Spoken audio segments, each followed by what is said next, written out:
So here we are at site number 13. As you pull in, it is a back end site, a very large site. And of course, being down here in South Florida, there are not a whole lot of tall trees, and of course it's hot during the summertime. So, but the lot itself is very large. A lot of room. It's also a full hookup. So with water, power, and sewer. So it goes way off over here also. Has a fire pit as well. Charcoal grill. And of course, we have a ping pong table. Thank you to our friends. They're camping with us and we have a great time with them. So picnic table. So it goes all the way back. So overall, we're very pleased with the campsite. It's very large, a lot of room, and there, of course, there's really no one behind you or to the right of you. Now, back behind these bushes, there is another campsite, but very, very private. And on the other side, there's another campsite where right now there's no one there. And they also rent, I believe they're called yurts, and they have those as well. So, but overall, very nice and very private. So this is what's behind our campsite. Absolutely just nature.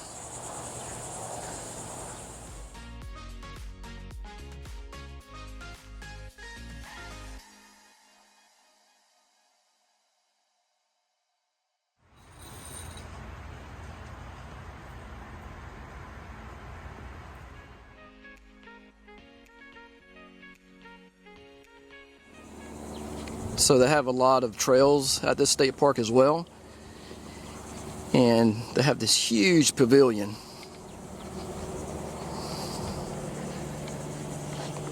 With several grills that you can cook on, a lot of picnic tables. The grills are absolutely huge.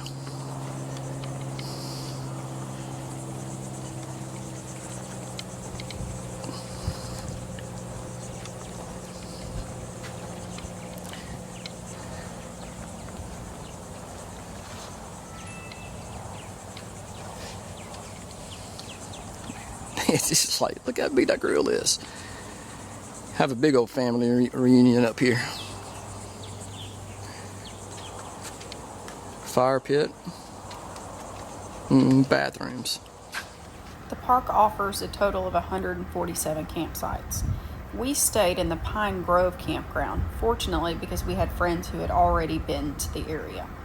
The river campground we'll show you here had a recent prescribed burn, definitely not as nice as the Pine Grove campground. The river campground does give you closer access to the river, but I bet the bugs are worse. Also, you just do not have the same amount of privacy that you have on the other side. Now, there are miles in between these campsites.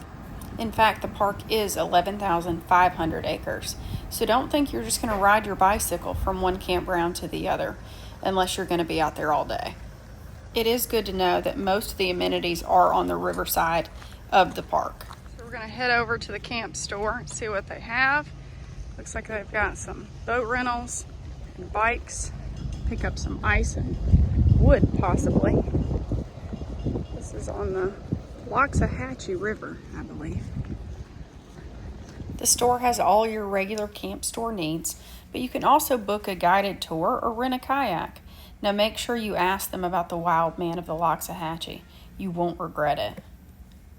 In addition to the water activities, they also have the Camp Murphy mountain bike trail system. It's 9 miles of single dirt tracks from beginners to advanced. This place was popping on a Sunday afternoon. Another fascinating thing about this park is that it was a top secret U.S. Army radar training school during World War II, and at its peak it had over 1,000 buildings right in this area. And make sure you plan to catch sunset over by the Hobe Mountain Lookout Tower. It's 27 feet. Although closed right now, there are wonderful views and you can see 3 different waterways. Just a short car ride away and through these beautiful sea grape tunnels, you'll find Blowing Rocks Preserve. It's an Anastasia limestone shoreline right here in Florida. One thing I didn't expect was the beautiful beaches. Also, there are turtle nesting grounds right along this area. You can come and check them out at night. You definitely want to have some good shoes on, but once you enter, and then if you walk down to the right about a half a mile, you will see what looks like was old coral beds,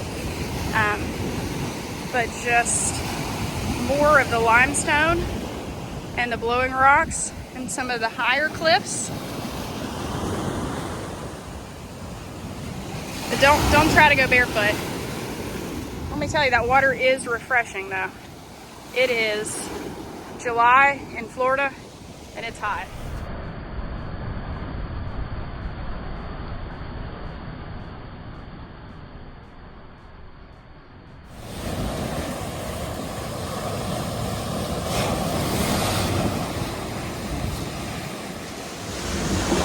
It looks like Italy in there. Oh! Woo! My booty got wet!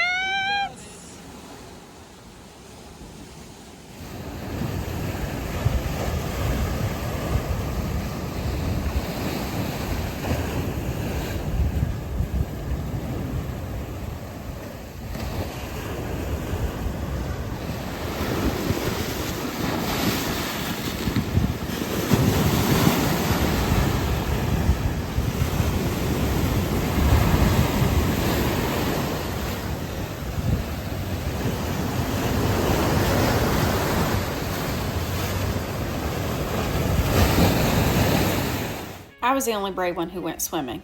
It was totally worth it. Jonathan Dickinson easily turned into one of my favorite state parks here in Florida. There's so much to do inside the park, but also for people who want to get out. Blowing Rocks is crazy beautiful. There are great beaches, there are good restaurants, and there's even a wildlife preserve right down the road.